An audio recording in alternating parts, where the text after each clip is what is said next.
एक 27 साल के सॉफ्टवेयर इंजीनियर बैंगलोर बेस्ड ने हाल ही में एक इंटरनेट पोस्ट लिखा।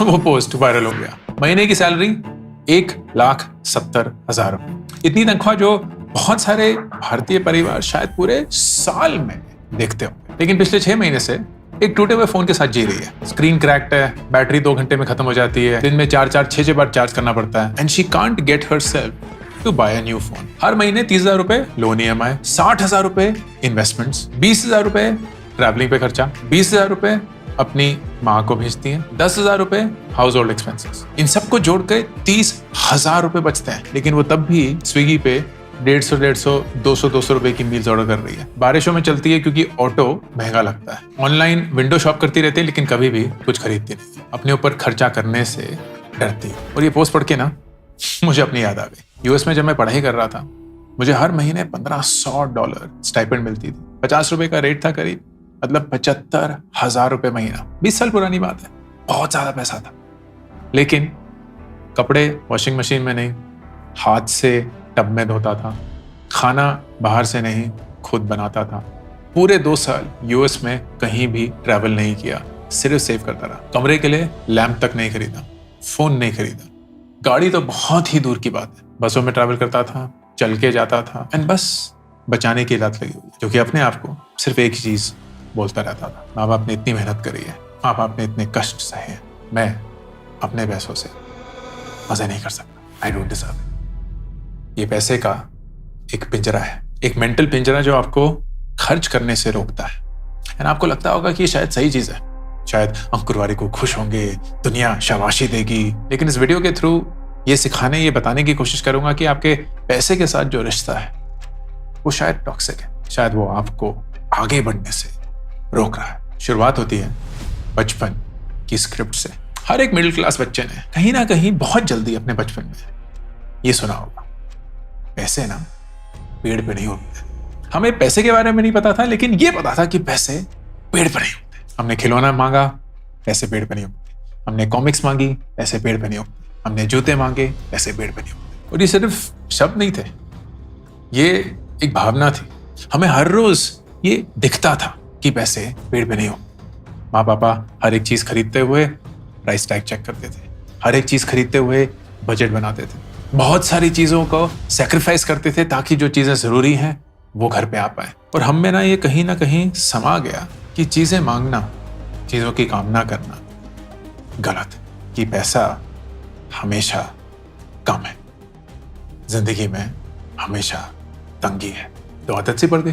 बर्थडे पे बड़े गिफ्ट मांगना बंद कर दिया, स्कूल ट्रिप के लिए परमिशन मांगना बंद कर दिया, कपड़ों के लिए बंद कर दिया, जूतों के लिए बंद कर दिया, खिलौनों के लिए बंद कर दिया।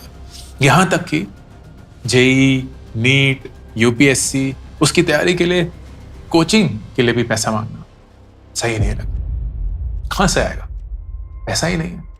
ऐसे पेड़ पे थोड़ी उगता है। और फिर उसके ऊपर मिडिल क्लास जिंदगी, और मिडिल क्लास जिंदगी के मिडिल क्लास उसूल नंबर 1 कि अच्छे बच्चे चीजें नहीं मांगते, अच्छे बच्चे पढ़ाई करते हैं, अच्छे बच्चे नंबर लाते हैं, अच्छे बच्चे आज्ञाकारी होते हैं, अच्छे बच्चे मांगते नहीं है, उन्हें मिलता है, इनको कोई और देता है, भगवान देता है, कर्म से उनको उनका फल मिलता है। और फिर आई एडवांस ट्रेनिंग की जरूरतें और इच्छा, ये तो बहुत अलग चीज है। जरूरतें तो जरूरतें, खाना तो खाना ही पड़ेगा ना, स्कूल तो जाना ही पड़ेगा ना, किताबें तो लेनी ही पड़ेंगी। लेकिन इच्छाएं गलत है। कामना करना, इच्छा करना, किसी चीज की डिजायर करना गलत है। ये हमारे दिमाग में इतना घुस गया कि हम लाखों भी कमा रहे होंगे ना, हम एक छोटी सी चीज अपने लिए नहीं लेंगे क्योंकि हमारे दिमाग में ये होगा कि वो गलत है।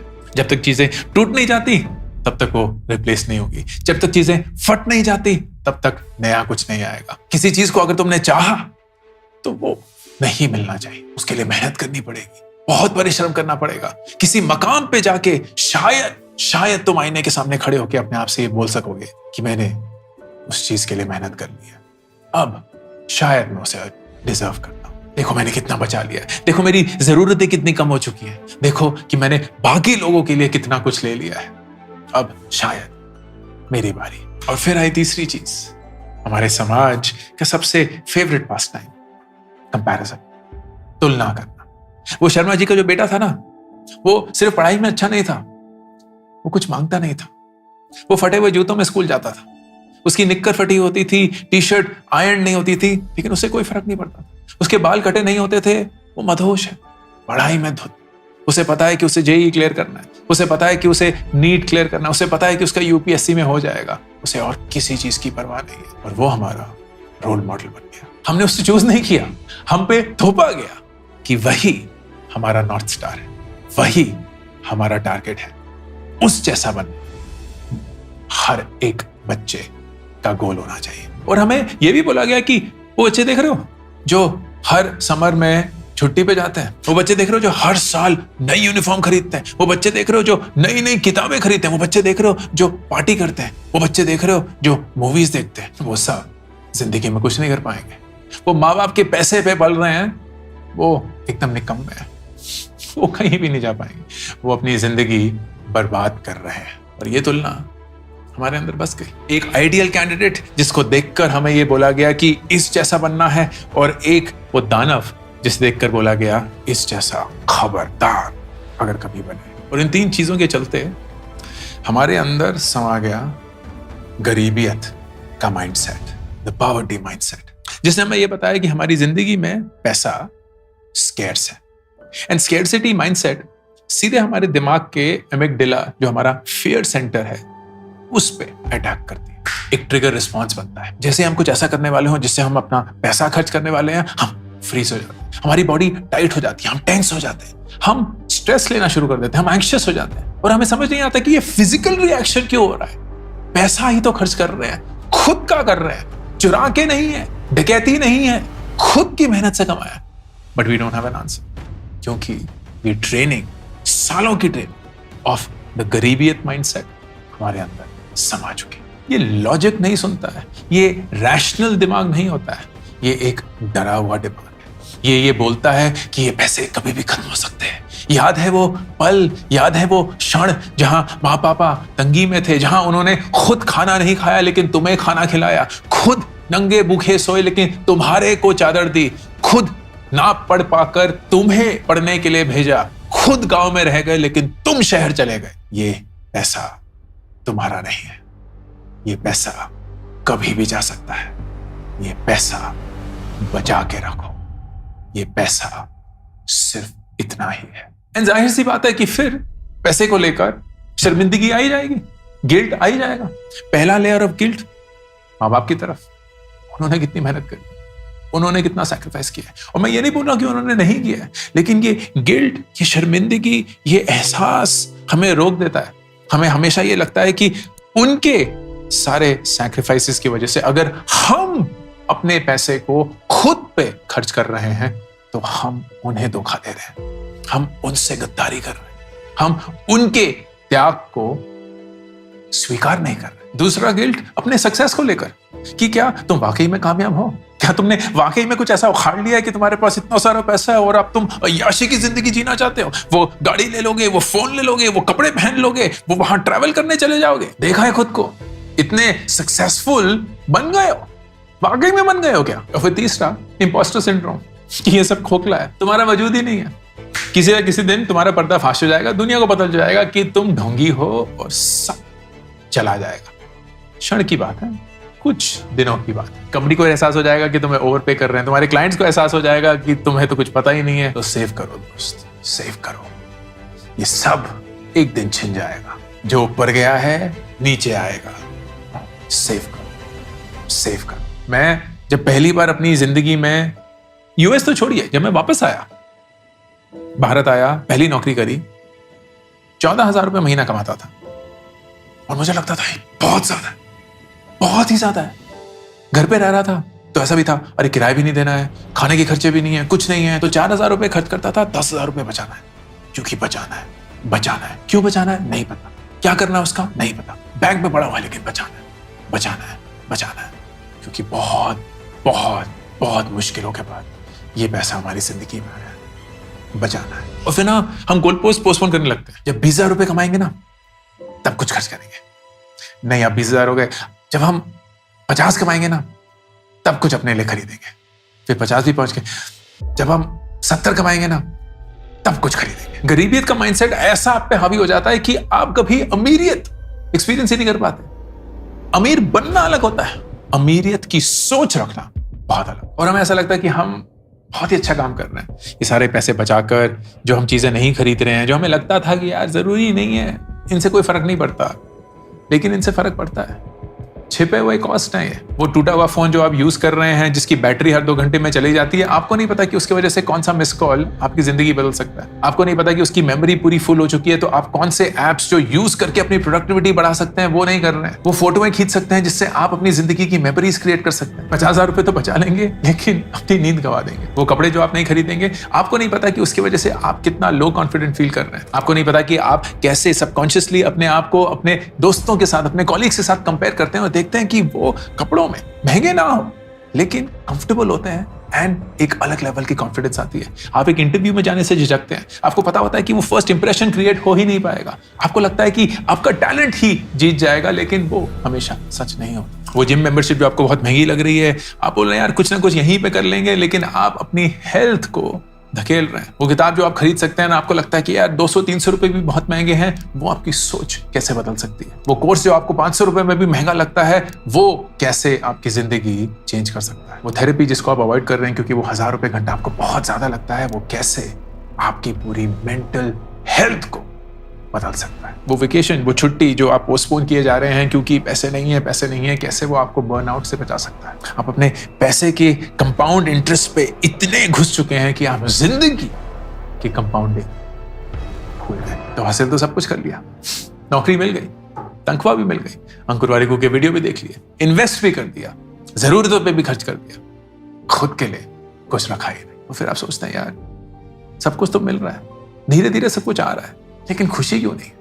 एक ऐसा एहसास क्यों नहीं है कि मैं अपनी जिंदगी का मालिक हूं, कि मैंने इस जिंदगी को अपने हाथों से तराशा है, लेकिन कहीं ना कहीं मैं इसे एंजॉय नहीं करता। प्रमोशन मिल जाती है, खोखली लगती है, इंक्रीमेंट मिल जाती है, लगता है और इन्वेस्ट कर देंगे, बोनस मिलता है तो इतना भारी लगता है क्योंकि ऐसा लगता है खुद पे खर्च ही नहीं करना चाहिए। छुट्टी मिलती है, घर चले जाते हैं क्योंकि कहीं और गए तो ऐसा लगेगा कि माँ बाप को भूल गए। और इस सारी प्रॉब्लम का सबसे बड़ा परिणाम पता क्या है? आपकी जिंदगी नहीं, आपके आने वाले बच्चों की जिंदगी, क्योंकि आप उन पर जो आपके साथ हुआ है फिर से दोहराएंगे। पैसे ना पेड़ पे नहीं उगते, पैसे कमाने पड़ते हैं। तो अगर इसको बदलना है, सोच बदलनी होगी। गरीबियत की माइंडसेट से अमीरियत की सोच पे जाना पड़ेगा। आसान नहीं होगा दोस्त, मैं जानता हूं, क्योंकि मैं उस परिवर्तन से खुद गुजर चुका हूं। बहुत मेहनत लगेगी, लेकिन खुद के लिए ये करना पड़ेगा, आपके आने वाली पीढ़ियों के लिए ये करना पड़ेगा। चेंज आज से शुरू।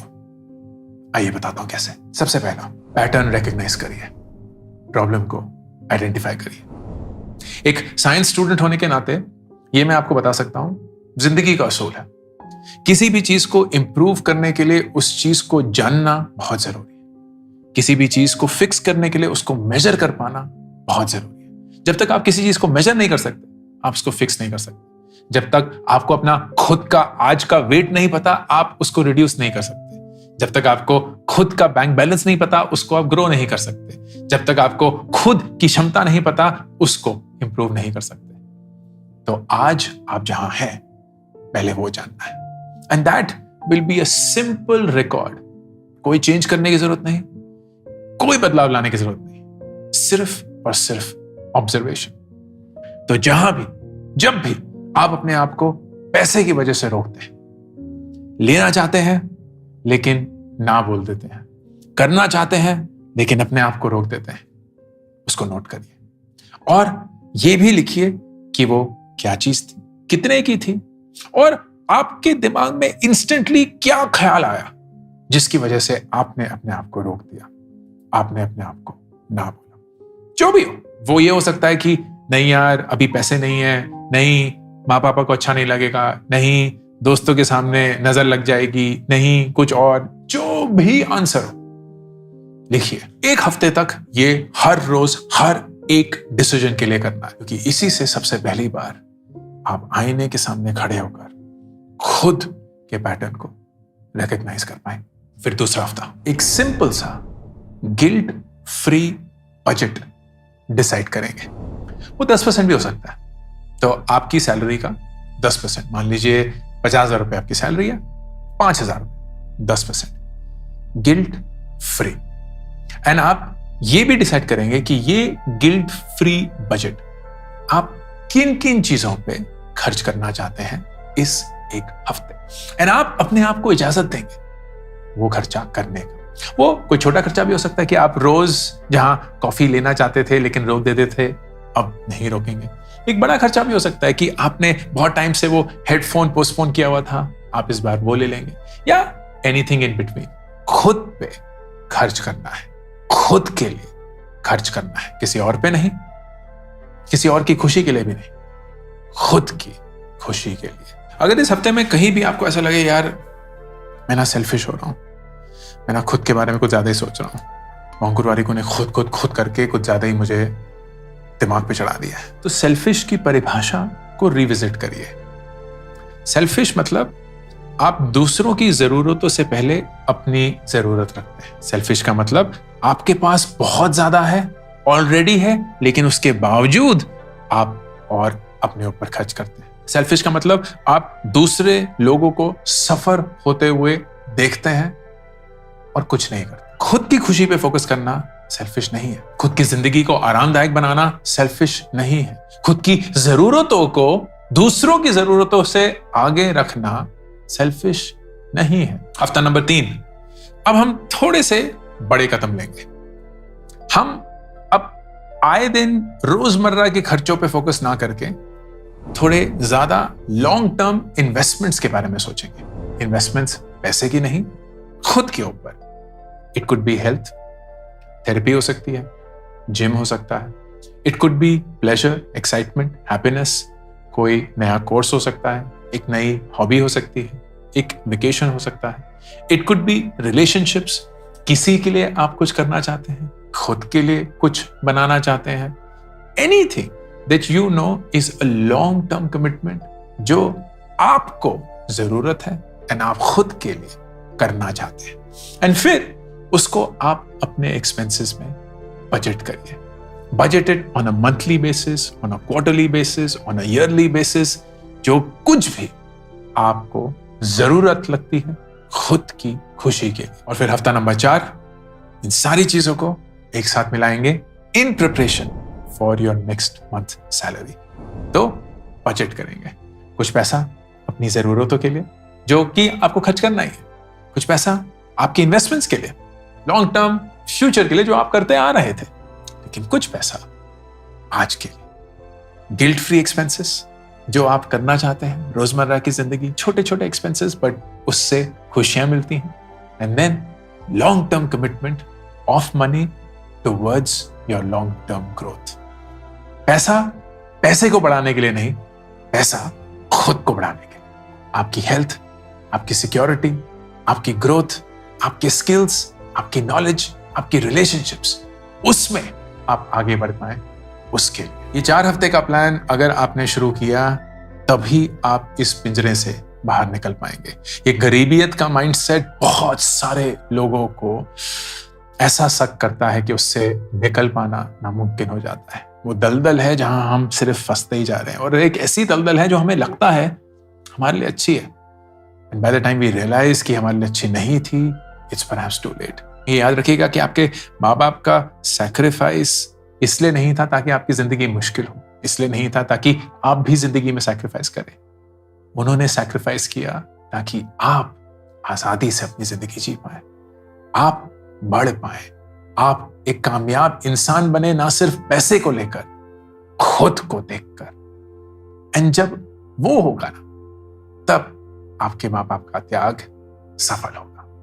अगर आप उनके जैसे ही त्यागते रहे तो शायद ये त्यागने की जनरेशन परंपरा कभी खत्म नहीं होगी। This is Ankur Warikoo signing off. मेरी लेटेस्ट किताब बियॉन्ड द सिलेबस सिर्फ टीनेजर्स के लिए लिखी गई है, क्योंकि उनको अपनी एक स्पेस चाहिए। वो एक बच्चे से एक अडल्ट बनने की जर्नी कवर कर रहे हैं, एंड इस जर्नी में बहुत सारी चीजें शायद उनको वैसे नहीं मिलती जैसे उनको उनकी जरूरत है। ये किताब उनके लिए, उनकी जर्नी के लिए, something that school will never teach you beyond the syllabus.